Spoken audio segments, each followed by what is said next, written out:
VSiN. Good Monday morning to you. It is a numbers game at VSiN, the sports betting network, VSiN.com, Game Plus, iHeartRadio, YouTube TV. It's Gill Alexander. It's Kelly Bidlin on this Memorial Day 2024.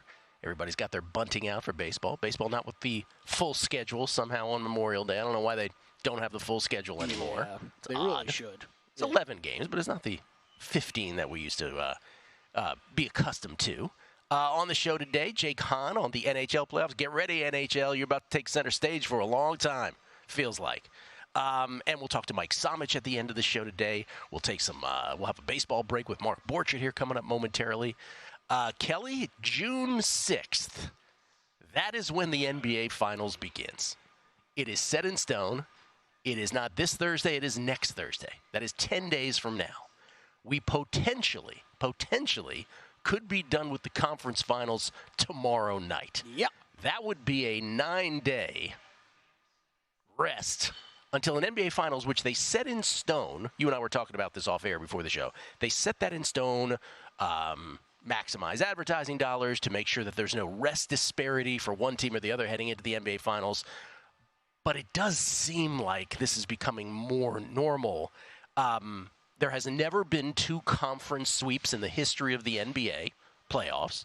Last year was the closest we got, where the Nuggets swept the Lakers. Pretty competitive as far as sweeps go. Yeah, it's very much like these two series right now. That's right, like the Mavericks T-Wolves. The Nuggets swept the Lakers, and if you recall, the Heat were on the cusp of sweeping the Celtics until the Celtics forced a Game 7, and then the Heat smoked them at the Garden. By the way, if you're wondering how many best-of-sevens in the entirety of the NBA playoffs have ever gotten to a Game 7 like Boston did to Miami last year, the answer is, Kelly, I have that. You ready for this? Boop, boop, boop, boop, boop. Only 4 teams out of 154 occurrences have ever even forced a Game 7. Now, let me ask you this. Wait, say that stat again? So 154 times in the history of the NBA, there have been 3-0 leads. Okay. That was a 3-0 lead. Okay. Pardon. So to force a Game 7. To force a Game 7 after a 3-0 lead. Okay. Only 4 times has it happened, and one of those was Boston getting Miami to a home court Game 7 last year. But 0 times has But 0 times, 0-4 in those 4 games to actually get the 4-game comeback. So I ask you to begin the show. And by the way, this is a reminder for the old schoolers out there, because those of us of a certain age, we're getting back to the NBA Finals. For the last decade, we've been back to a 2-2-1-1-1 format, just like the rest of the playoffs. From 1985, Kelly, to 2014, the NBA playoffs switched, if you remember, to a 2-3-2. And the reason for that was in the 80s, Boston and LA were such stalwart dynasties that David Stern at some point decided, you know what? Was it David Stern or Larry O'Brien? I think it was David Stern by that time. Decided we're going to go 2-3-2 because the travel is such between Boston and LA, coast to coast, and inevitably one team on each coast is going to get there, that we ought to minimize the travel by the time the NBA Finals gets around. Adam Silver, when he took over for David Stern, was like, yeah, let's just go back to 2-2-1-1-1 because it's not always going to be coastal teams. Yeah, that was always one too where it wasn't as fair, right? You steal one of those if you're the team with 3 home games. If you steal one of those first 2, you got a chance to close it out on your home court. I thought that as well. I thought that it somehow swung a strange advantage to the team without home court advantage because of that format. Okay, so we have Dallas 3-0 over Minnesota. Congratulations to you because you got those Dallas futures tickets. We obviously have Boston 3-0 over Indiana in a series where Indiana did not have Tyrese Halliburton for Game 3. We don't know if he's going to be available quite yet for Game 4. But Indiana could very easily be up 2-1 in this series. Mm-hmm. And then the Dallas-Minnesota series, they've all been competitive. But, I was texting Felica and Will yesterday. I was like, well, Luka and Kyrie going to do their thing down the stretch. You know it's coming, right? I mean, Minnesota could be up 3-0, though. Like, they could be legit be up 3-0. So this is my question. So in the Indiana case, right, getting back to the format things we were just talking about, 5 and 7 are still in Boston. So even if you can picture Tyrese comes back, they get Game 4. You still got 2 games on the road, even though obviously the Heat, stubbed their noses at that last year. In the case of Minnesota and Dallas, if you can steal game 4, you still get 5 and 7 at home, and it is a kind of shifting of pressure in a really weird way to Dallas. No, I hear you. I think that was a. So could it happen? Is the question. Do we have a puncher's chance or no? I mean, look, I got Mavericks futures tickets, and you could tell me that I'm safe. 154-0 is the history, right? I'm good. It doesn't. I'm not feeling that way yet. I think that's more of a bettor's mindset, right? Of these have cashed. Like I'm not thinking that way yet.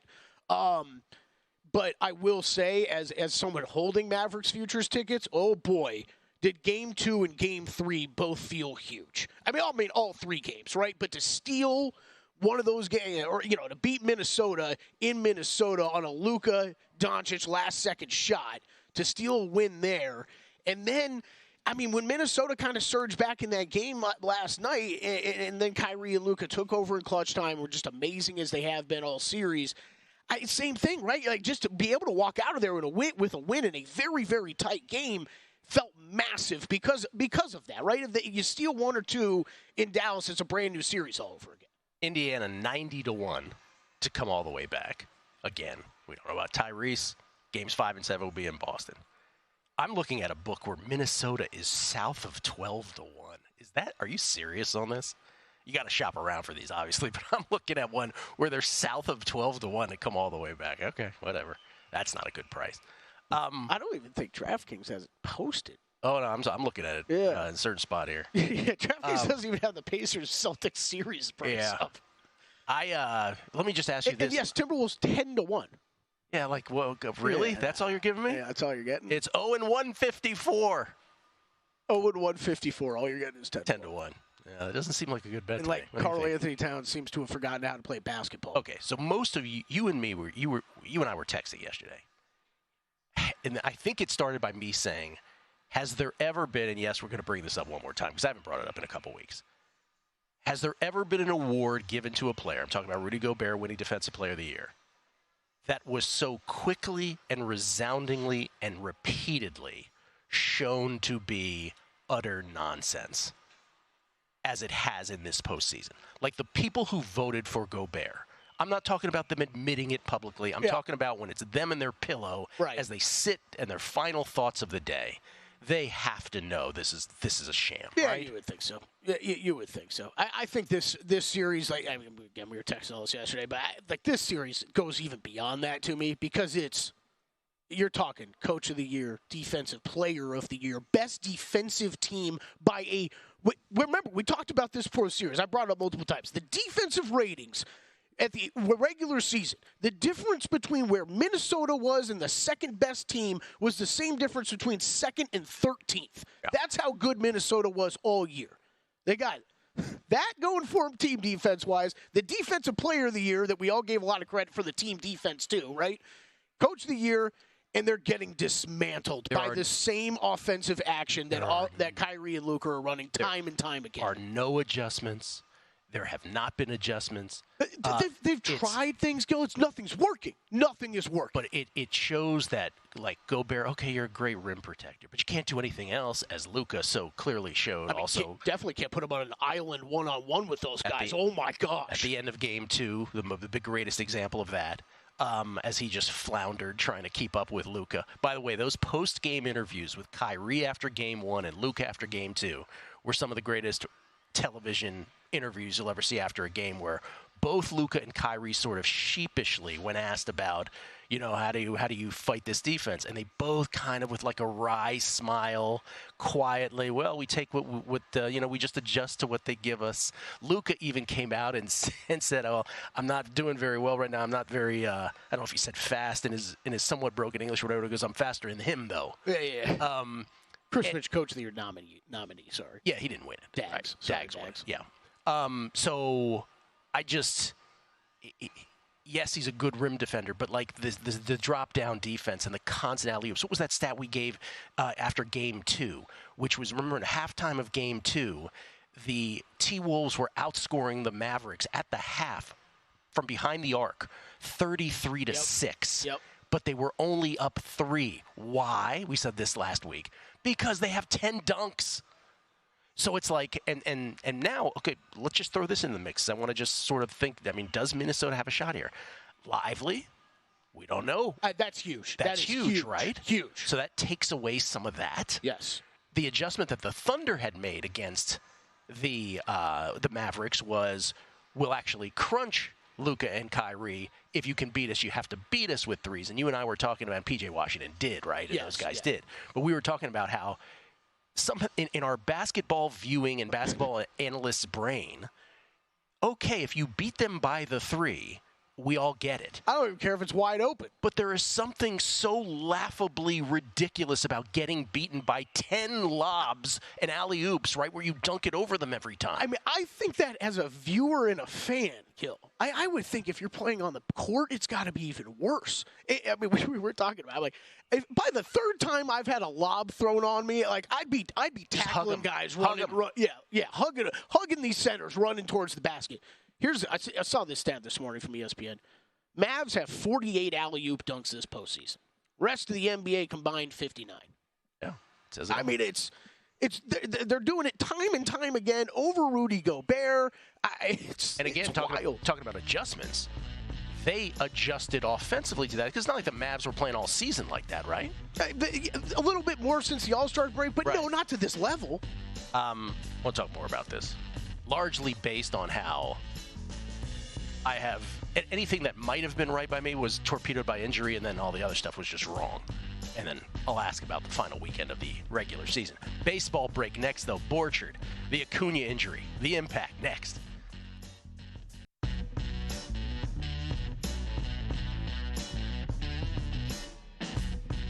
A numbers game on VSiN, the sports betting network. For a limited time only, we're slashing the price of our annual subscription. Normally $240. You can now secure your subscription, for just $199. Sign up today. We'll throw in an extra 2 months for free. That's 14 months of Visa Pro Access for less than 50 cents a day when you use promo code ANG. But hurry, the special offer is only available until May 31st. That is Friday. With VSiN Pro, you'll get immediate access to our daily best bets, complete with a leaderboard showcasing the hottest VSiN experts, betting splits that reveal where the money and bets are trending for every game, exclusive betting systems, premium analysis, and 24/7 video content. Remember, the offer expires this Friday, May 31st, so visit VSiN.com/subscribe now to grab your 14 months of VSiN Pro for just $199 with promo code ANG. ANG, a numbers game. Do it now. 5 days left. That's VSiN.com/subscribe. Kelly had a migraine yesterday. You all right, man? Yeah. Yeah, anybody who has chronic migraines, fun weekend. Laid out for 2 days. Here's what I want to know. Do you know, I asked you this, but I think for public discourse on it. Do you know that they're coming? No. No, it's always the worst part. I was telling you, like, you think, but whenever you get them, like, I think back on things. Like, I don't, like, I never have any hunger, like, during them, so you don't eat, like, before it comes on, and, like, that. Like, when I was feeling it, like, kind of Friday night, I was, like, thinking back. I'm like, oh, yeah, I haven't really eaten anything all day. No duh. No duh. No duh. And, like, the problem is, like, for so many people deal with this stuff, like, they know what I'm talking about. You can't really sleep, but you're exhausted. And the problem is the longer they go on, the worse that gets, right? So, like, you haven't slept, so you're more tired, but you can't sleep. So, it's fun. It's fun. Sitting in a dark, quiet room, yeah. Glad you're feeling better. Thanks, man. Okay, let me give my tennis picks real quick here because there's rain. So the French Open began yesterday in Paris. There has been rain on and off yesterday, today. There will be rain on and off, you ready for this? All the way until Friday. So this isn't going to be frustrating at all. So we have a couple matches still that have not started yet today. I don't know if they will during the show. I don't know if they will after. You know how this goes. But I do on the men's side have Thiago Monteiro. Thiago Monteiro is a Brazilian clay court specialist. He is a coin flip right now. I mean, last night, again, all these picks are at VSiN.com/picks. Every host, every guest, every sport, every pick is on at VSiN.com/picks for subscribers. So last night I gave out Monteiro against Miomir Kekmanovic at -104. He's -109 right now, so you could still play him. He's a coin flip. But Monteiro is the play. Remember, those are best of 5. And on the ladies' side, I have a big dog still to come. And that is in the person of Victoria Tomova. Victoria Tomova is yet to start She is I got her at a +1. Looking for what her price is right now, and I am not seeing her up on this board. Tomova. Oh, it started. It started, and she's already broken Alexandrova, and she's +198. Ugh. Again, this is, you don't know with the rain and the start and stop, but this again was on VSiN.com/picks. She has, by the way, she has not broken. She has a break point. She's up 1-love against Ekaterina Alexandrova. So we'll see. So she has not broken yet.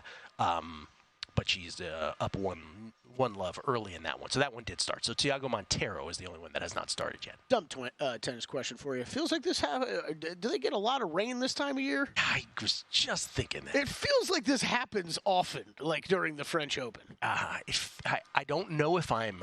Like, and I don't know if it's the rainy season in Paris. Like, I have no idea. Tomova breaks are right there. I don't know if that's if I'm remembering that incorrectly, but it sure it feels that way recently. Just like the same way that we were talking about the NBA Finals and this break between the conference finals and the NBA Finals, because it happened the way it happened last year, and we actually got saved from a long break, but we might have had it. And this year, it looks like we might get it. Remember there was a Warriors year? Wasn't there a Warriors championship year where the break between the conference finals and the finals was just endless? Because I think it was a 4-1 maybe. Yeah, that's where it's become... It's become like it feels like it's a thing every year. Yeah. You're like, okay. And I don't know if that's because we're so immersed in it or whatever. Yeah, I don't know. Back to the NBA for a second.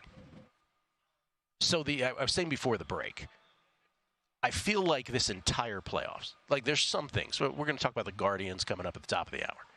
You know how much I'm into tennis, you're into golf. And then there's some things where I'm clear to say, boy, I've either gotten everything wrong or everything that could have been right got torpedoed by injuries. So, right, like I thought Jimmy Butler was going to, give the Celtics hell again in the first round. He got hurt. I thought Tyrese Halliburton and the Pacers were going to give him hell. They probably should be up 2-1. But Halliburton got hurt, right? The Celtics have just gotten the royal flush of injuries. So there's that stuff.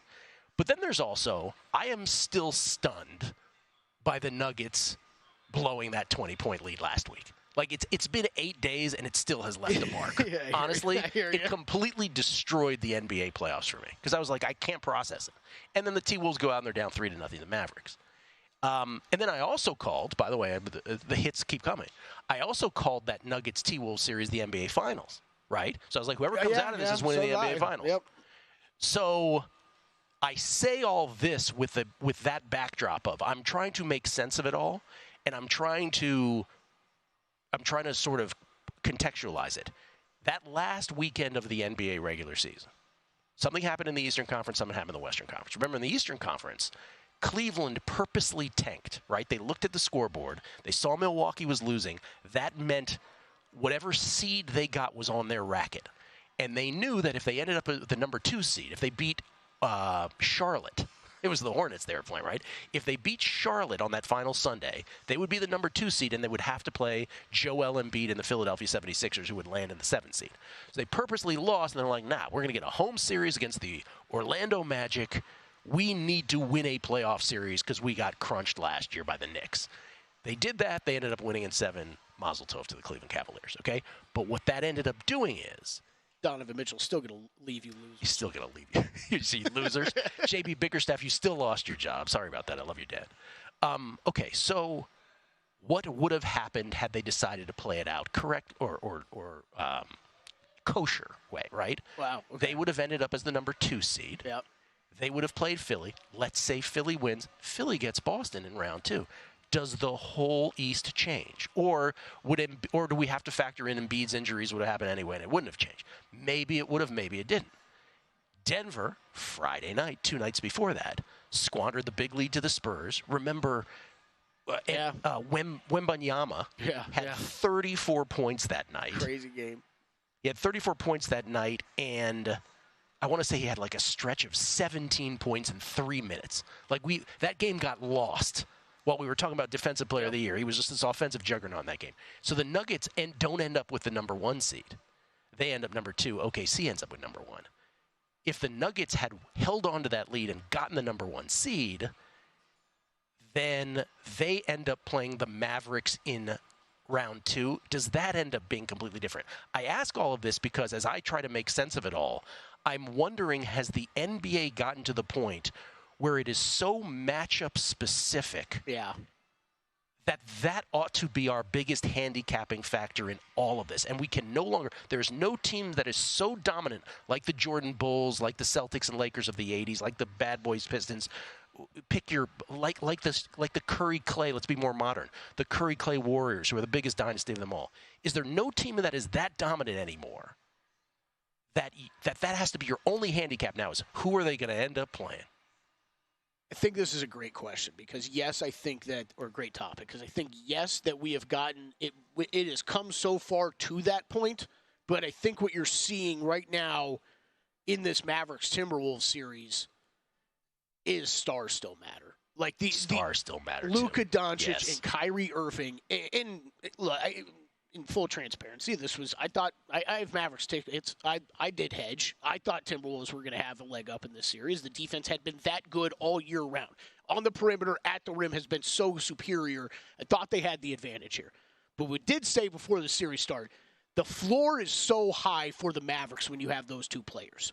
And that is proven to matter more. And we laughed about the way I said it caveman-wise on like Friday or Thursday. Luka offense better than Rudy Gobert defense, okay? Not even at that. Luka offense better. Defense, Timberwolves defense bad. Exactly. That's man. right. Like, it just, when you have those type of players to fall back on, especially, I mean, we're talking about the fourth quarters are where they are winning every single one of these games. All these games come down to that. And they have been absolute stars when they've needed to be stars. And Karl Anthony Towns cannot be found. No. And Anthony Edwards is exhausted or just figuring out how to play in this series in Game 3. Yeah. He showed up last night. He was fine. He was fine. But, he's not Michael Jordan, so let's shut up about But that point you made, though, also is that basketball ultimately, right, unlike football, which is the most, team of all team sports, basketball ultimately is 5 players on a court. And if you have the best couple players, that can still take over. Now, as you've kind of hinted a lot these first 30 minutes, we've got a long way to talk about the NBA Finals. Yeah. But Dallas going to have that same advantage going into Boston. And the Celtics opened at minus 280 in a hypothetical series against the Mavericks. We're going to talk about those numbers because they've moved. Yeah, they've moved. And they should have moved. Because what kind of number was that? Why do people believe in this team so much? I do not get it. Baseball with Borchard next. It's a numbers game at VSiN, the Sports Betting Network.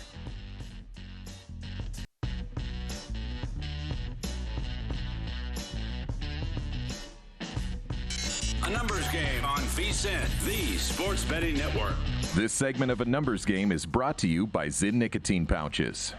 There's only one number one draft pick. There's only one champion at the end of the season. And there's only one nicotine pouch brand in America that outsells the rest, and that's ZYN. So what makes ZYN number one? Here are the stats. ZYN is a smoke-free, spit-free, hassle-free nicotine pouch that can be enjoyed anywhere, anytime. It's available in 10 varieties and 2 strengths, and is made with only 6 simple ingredients. Plus, it delivers up to 1 hour of nicotine satisfaction per pouch. Whether you're managing your fantasy lineup on the go, watching the game from the stands, or cheering on your favorite team from the couch, you can get the nicotine satisfaction you want with ZYN. Not sure if ZYN is for you? Give it a try with their 10-day trial. Find your ZYN at zyn.com/ZYN10. That's ZYN, ZYN.com/ZYN10. Warning, this product contains nicotine. Nicotine is an addictive chemical. It's Gill Alexander. It's Kelly Bidlin, live from Bar Canada at the D, Bar Canada, the Barrage, on a numbers game brought to you by DraftKings. Kelly, a baseball story on this Memorial Day, courtesy of Tim Lawson, who is the host of A Better Life. Was it Better Life? His podcast that he no longer does now, by the way. Right. He also, of course, is a bit of a Beating the Book podcast historian. And Tim sent this along. This is from this is Elmer Gedeon. Does the name Elmer Gedeon mean anything to you? Elmer Gedeon had only played 5 games with the Washington Senators when he was drafted into the military during World War II. He trained to be a pilot in the Army Air Forces and flew B-26 bombers in Europe. Lieutenant Gedeon told the press, quote, "I'll be back in baseball after the war." On April 20th, 1944, Gedeon was flying a mission when his plane was hit by anti-aircraft flak and crashed over France. He was initially reported as missing in action, but eventually was pronounced dead.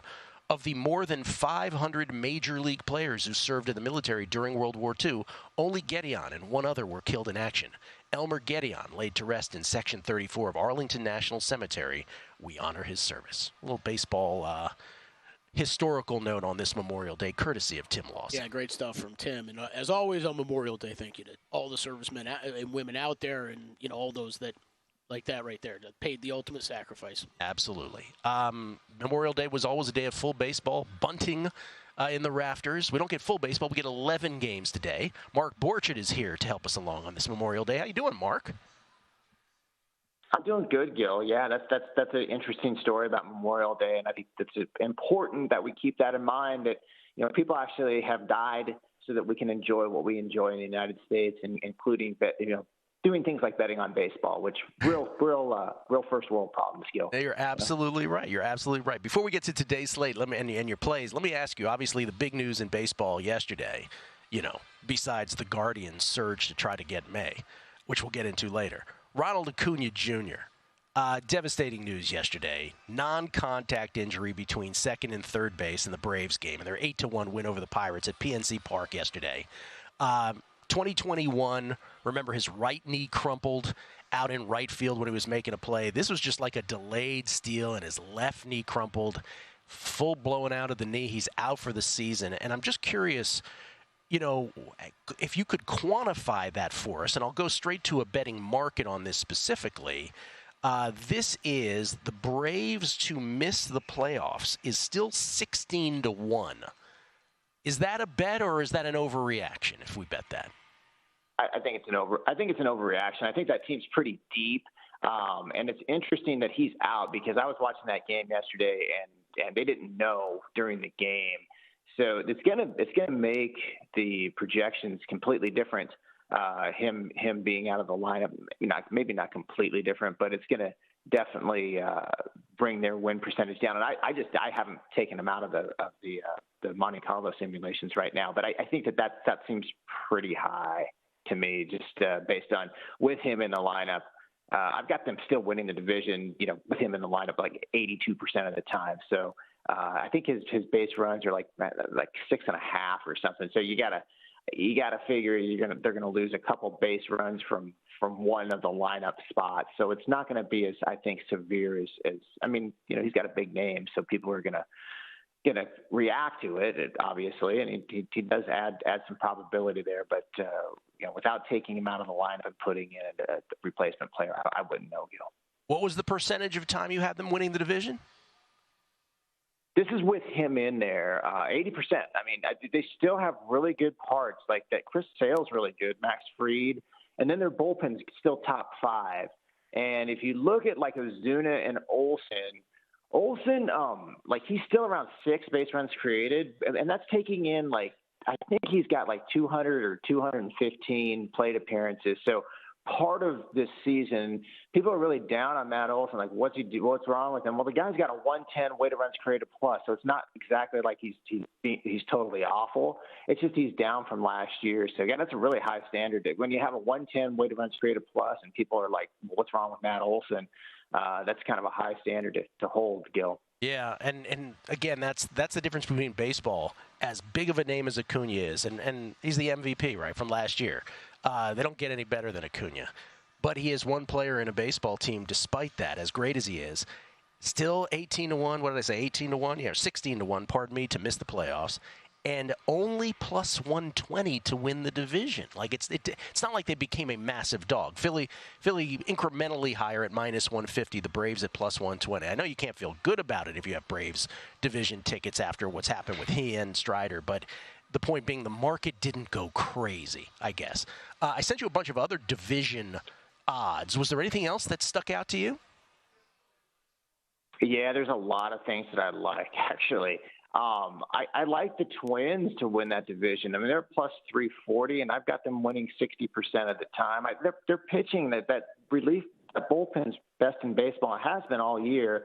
And then, Pablo Lopez, Paddock, Joe Ryan, Bailey Ober. I mean, they're not lighting up the world, but they still, if you just look at strikeout percentage, walk percentage, and ground ball rate, they're solid. They're a solid rotation, Gill. So I know Cleveland. Your bets with Cleveland's looking really good for May. What kind of price did you get on, by the way, with that Cleveland bet? That's a good bet. They're right there, right? 20 wins right now. No, not quite 20 wins, but March, April, it was 65-1, famously. No, I'm talking about. Don't you have it for May and right May, now? Yeah, and May was 16-1, and really, part of that plays into what you just said about the Twins, which is, the biggest part of that handicap is who are they playing. And the reason that I made the bets in both March, April, and in May is because the Guardians' schedule is just so easy in both. And so that plays into your hands as well, right? Because obviously we don't really pay attention to strength of schedule this early in a baseball season typically. But Cleveland moving forward, because of who they've played in March, April, and May, they're going to have a top 10 hardest schedule in all of baseball the rest of the way. So that helps your Twins thought out as well. Yeah, I looked at that, and they had like 20 wins in May. They won 9 straight. I'm like, you're looking pretty sweet on that one. I mean, it's hedge time maybe, but I don't know. And then another bet that I like are the Orioles to win the. We'll stay with the American League. The American League, I have given them 66% of the time winning that division, minus 202. And I just think they have better pitching than the Yankees do. And if you look at the Yankees, they're up at the top of the division, but those advanced metrics for their pitchers, they're good. They're not great. I would take Bradish and Rodriguez and Corbin Burns over their rotation at this point. And they're going to get Cole back, and that's something to think about. But I still think, no offense, because it is Luis Gill, but it is spelled kind of like Gill. And always looking for the Luis Gill-Tyler Alexander matchup. The numbers game special, but I think Baltimore's a good play there. I think they should be the favorite. You're getting plus 200, Gill. Wow, that flies in the face of a lot of, just anecdotally, I'm hearing a lot of Yankees love. So you like the Orioles 2-1 to win the AL East, and yes, I did get a lot of tweets when Gill was facing Alexander that one day. Everybody was tweeting me. Gill is, by the way, if you go to Fangraphs, Gill is a bit of smoke and mirrors. Like, he's good, he's not this good. Yeah, so I account for the whole rotation, and just kind of looking at the numbers, based on strikeout percentage, walk percentage, and ground ball percentage. And I think the walk percentage is like a 300 plate appearances, and the strikeout percentage, ground ball percentage is last 150. So Baltimore's at 24%, strikeout percentage 7.6, walk percentage 45.9, ground ball percentage. And then the Yankees are at 23.9 strikeout percentage, 8.9 walk percentage, and 42.9 ground ball percentage. And what does that mean? It means that the Baltimore Orioles are ranked number 2 in baseball if you do like an ERA from those components, and the Yankees are 14th. So yeah. It's pretty good stats to use, I think, moving forward, and that's what the stats show, Gil. 30 seconds, Mark. Who you got today, real quick? I'm going to throw out a parlay here, Gil. I'm going to go with the Twins, and I'm going to go with the Padres. The Padres are actually pretty good to make the playoffs. They're getting plus money. I got them 60%, but this parlay pays 1.54 plus 154. Twins Padres, Gil. Twins Padres. Borchard with the Memorial Day parlay. By the way, Luis Gill, 203 BABIP, 5.8% home run to fly ball rate, and a walk rate that is near 5 a game. Mark, enjoy your holiday, obviously in the proper context. Thank you so much for making the time. Awesome, Gil. My pleasure. Have fun. Jake Hahn on hockey next.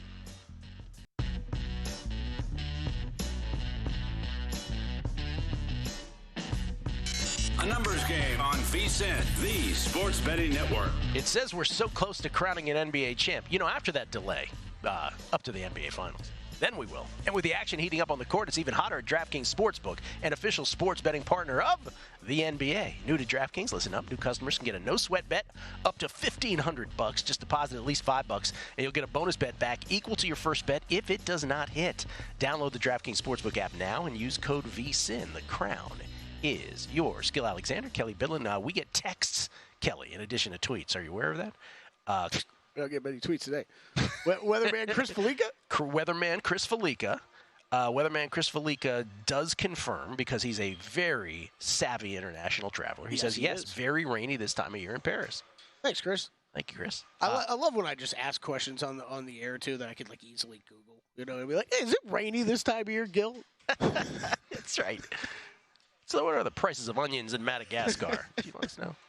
Michael Montesano, circa Booby Prize winner, year one, $100,000. He said these playoffs have just installed Wemby as a -200 favorite for Defensive Player of the Year when the odds come out next year. Oh, that's Go okay. Bear 8-1. If it's -200, how much can you get down? I don't You're only fighting I don't even injury know at that what they're gonna price it at. I have no clue either. By the way, I feel like it's not going to be that short, but I don't know. Victoria Tomova, who's our +198 play. Remember, we still have Thiago Monteiro to come at the French Open. Tomova she broke while we were mentioning that, again, that it's at VSiN.com/picks. Then she got broken back. Now she's up a break, serving for the first set up 5-3 on a Katerina Alexandrova. What could go wrong, Kelly? In a early, by the way, 24 hours into the French Open, our most defining thing is that we were up 2-0 in a play yesterday, 2-0 in a men's match, and we gagged it. Ugh. That was Terence Atman, French player. Can't ever trust him. By the way, Been saying it for years. During the match, Terence Atman got upset that he lost a point. He hit a fan with a ball that he hit, which usually is an automatic disqualification, but it was like home cooking because he's French, and they're like, Are you serious? You can keep playing. Yeah, I thought we were done. He's like, hey, you can keep playing. You can lose ridiculous. this in life. It is ridiculous. Jake Hahn joins us ostensibly to talk about hockey, but he knows tennis too, and I think he's got some French Open plays. He comes to us courtesy of the Progressive Guest Line, which is exactly how Mark Borchard came to us. Jake, how you doing, man? Doing great, guys. And I was chatting with you before I came on, and we were kind of going over some plays that we could have left that have started, and we're both on Tomova. So yes, I'm hoping we did not know that. Out this first set, and we can get some good vibes here to start the day. At JHan4, that's number 4. Jake is the co-host of the Point and Fantasy Hockey Show on Sirius XM NHL. Any other thing that you have pending today in tennis? Or is that it? I'm looking at, I think Dom Kepfer could take a set off of Medvedev later. As we know, Medvedev doesn't love clay, although he's gotten a lot better in that department and does seem at least a little bit more comfortable on the surface. But he also tends to start slow in these slams where, first couple rounds, maybe he'll give you a set or even two. And I think the over on games there would be the play for me. So that one doesn't start until very late in the day. So I've got my eye on that one. And in terms of an outright, Gill, I know you're heavy on Iga. I see it on your French Open bets there. And hey, you can't argue against that play. Iga on clay at this tournament, she deserves to be a decided favorite. But I do think Rybakina has a legitimate shot. Just if they ever do get into a head-to-head situation, which wouldn't be until the final, Rybakina around 8-1, I think is where I got my eye, at least for some value on the women's side. And can't argue with her, as she's always live and everything. Okay, by the way, a set point for Tomova. We are bearing the headline, of course. The biggest thing that is going on at the French Open right now is that Rafa Nadal, winner of 14 tournaments here at Roland Garros, is taking on Sasha Zverev. And when it first turned on the TV next to us, because I'm looking through Kelly, Zverev had already won the first set, and he was about to break Nadal in the second set, and I was like, oh, no, this is not going to go very well. Nadal, by the way, not committing to this being his last French Open. He's leaving it open. But then we did the show went on for a couple minutes, and I turn, Nadal breaks Zverev. So Rafa Nadal up a break in set number 2, and it is pandemonium at Philippe Chatrier. I don't even know if they're playing at Philippe Chatrier. I just wanted to say it. Poor Zverev. Yeah. Anybody with that doesn't have a ticket on him, there's no way they're rooting for anyone but Nadal. Come on, Rafa. Okay, let's get to hockey. We were just talking earlier, Kelly and I was, specifically I was, about how these NBA playoffs, man, what you think you know either gets torpedoed by injury or then you just don't know. Some other stuff just flat out. When I polled folks about, and this is just before the conference finals, who they thought would be in the Stanley Cup final, most people said, oh, it's Florida and Dallas. If I remember correctly, you did not. Didn't you say the Rangers?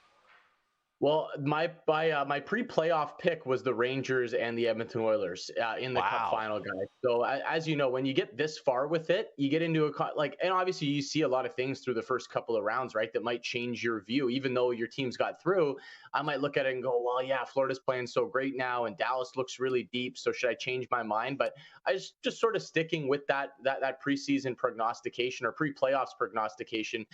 And look, the Rangers have had to work for their wins, guys. It has not been easy for them by any means to be up 2-1 in that series against the Florida Panthers. And sometimes you just win your overtime games, and that can be the difference in a really close, tight series. Florida knows that from the other side last year, right? We saw their run to the Stanley Cup final, and it seemed like they won every single close game, every single overtime game, 1-goal game went the way of the Florida Panthers. So at least early in this series against the Rangers, they're getting a taste of their own medicine, where game 1, they completely dominated and deserved the win. And then 2 close games, game 2 and 3, that could have gone either way. We could be talking 3-0 Panthers right now, but the Rangers find a way to win a couple of close 1-goal overtime games. And that can sometimes be the difference in these series. Okay, so you, because of your pre-playoffs prognostication, as you put it, you would not be the guy to say Florida plus 127 right now, down 2-1. Would you if you didn't have that thought, if you had never made that prediction and you were coming in here blind, would you say to people, hey, Florida plus 127, pretty good?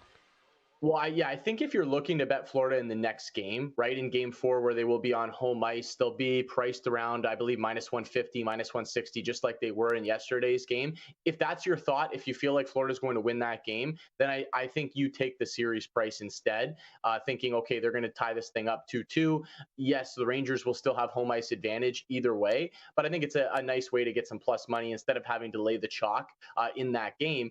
Or you stay away, you wait to see what happens, and if they get down 3-1, then you're obviously going to get a much better price if you still feel like the Panthers can come back. It won't be for me, guys. I'm just going to continue to stick with the Rangers, and I'm going to wait till tomorrow to see if I actually make a play on them. But it's a pretty tempting price with the Rangers at around plus 140, whatever the number is for tomorrow's game. I think that's a pretty nice price for a Rangers team that should be able to keep these games close. Wow, Rangers trying to win their first cup since 1994, and the Mark Messier team. Rangers are plus 146, I'm seeing, tomorrow night, game 4, back in Florida. Rangers up 2-1 in the best-of-7 Eastern Conference Finals. All right, tonight, and I was just, we were saying earlier, because the NBA might be in a situation where we're going to have a long break here, so hockey's going to be front and center.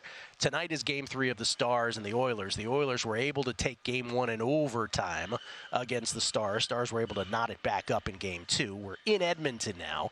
Our buddy Andy McNeil used to come on the show all the time. He lives in Edmonton. And I was asking him, I was like, okay, what bets do you have? He says, well, I have the Stars to win it all, but just for the people of Edmonton, I wouldn't mind losing the bet and seeing this happen.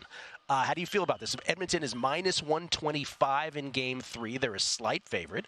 And when it comes to the series price, it's a complete coin flip at this point. Yeah, well, look, this is a tough one to predict, guys. I will say probably the toughest series I've had. And like I said, I sort of stuck with my pre-playoffs. I think that broke the tie for me, being like, well, I picked Edmonton to go to the Cup final. So if I'm having a tough time deciding this series, let's just roll with the Oilers and see what happens. But so far, this series has gone exactly like every Dallas Stars series so far throughout the course of the playoffs. They lose Game 1 to Vegas. They come back. They look dominant. They win that series. They lose Game 1 to Colorado. They come back. They look dominant late in that series and they win it. And same thing here. They lose Game 1 against Edmonton. Well, they just bounce back and they play a dominant Game 2. So we'll see if they can carry that in to the road in Edmonton tonight. But I am still going to continue to stick with the Oilers and trust in this team. I am worried about the health level of their star player, Connor McDavid. It does seem like he's playing at less than 100%, but an 80% Connor McDavid is still better than probably almost every player on the ice. And they do still have Leon Draisaitl there, who's done a great job carrying this team as well. And I've also really liked the under in these games as well. I don't think Edmonton gets enough credit for how great they are defensively and the improvements they've made there. And we know Dallas isn't afraid to lock it down. I think especially on the road, that's the type of game that they're going to want to play tonight. So I like the under once again. I'll run that back from Saturday. All right, real quick, 30 seconds. Conn Smythe, Igor Shesterkin plus 370. Jay Gottinger, 6-1. Connor McDavid plus 650. Draisaitl plus 650 as well. Everybody else double digits. You have a thought? I like Leon. I like Draisaitl. Like I said, I do think McDavid is a little bit compromised here. So if the Oilers are going to win the Stanley Cup, which is kind of crazy to say, a Canadian team possibly winning the Stanley Cup, I think Draisaitl is the guy that's going to be hoisting that beautiful Conn Smythe trophy, one of my favorite trophies in pro sports. Yeah, I think Draisaitl is worth a shot there, plus 650. Because you're right, Connor McDavid looks diminished. Todd Wright, our buddy Todd Wright, is going to have a tough time if a Canadian team wins the Cup. His head might explode. He just doesn't think it's going to happen. Thank you, Jake. Appreciate it. Thanks, boys. Have a great week. We're this close to crowning an NBA champ, and with the action heating up on the court, it's even hotter at